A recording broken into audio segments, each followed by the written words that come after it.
Property market between the UK and Ireland. How, when and why the Ireland property prices have gone up so much more than the UK this year. Hey there, property enthusiasts. Today, we're diving into a fascinating topic, the property market between the UK and Ireland. Specifically, we'll be exploring why Ireland's property prices have skyrocketed this year, while the UK's market has remained relatively stable. Let's get started.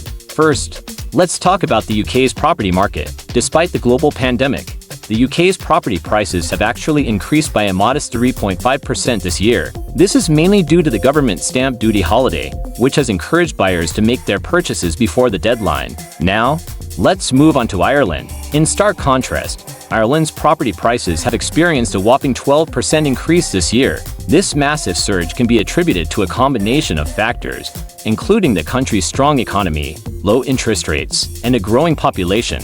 But that's not all. There are several other interesting points worth mentioning. For example, did you know that the average price of a home in Dublin is now higher than the average price of a home in London? And that Ireland's housing market is currently the second most expensive in the world, behind only Hong Kong? So, there you have it, a fascinating comparison of the property markets between the UK and Ireland. First, let's look at the UK property market. In the past year, UK property prices have increased by a staggering 15%. However, this growth is largely due to a small number of buyers pushing up prices in a few select areas. In contrast, Ireland's property prices have seen a massive 35% surge. Now, let's delve into the reasons behind this significant difference. The Irish market has been driven by a combination of factors, including strong demand, low supply, and a favorable exchange rate. Additionally, the Irish government has implemented policies to stimulate the market, such as a 2% stamp duty reduction for first-time buyers and a 5% stamp duty reduction for all buyers.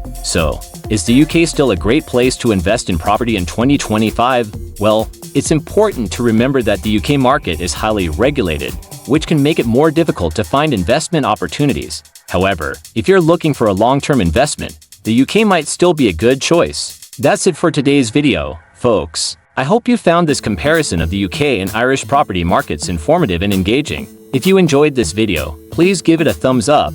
And don't forget to subscribe to our channel for more exciting content. Thanks for watching, and we'll see you in the next one.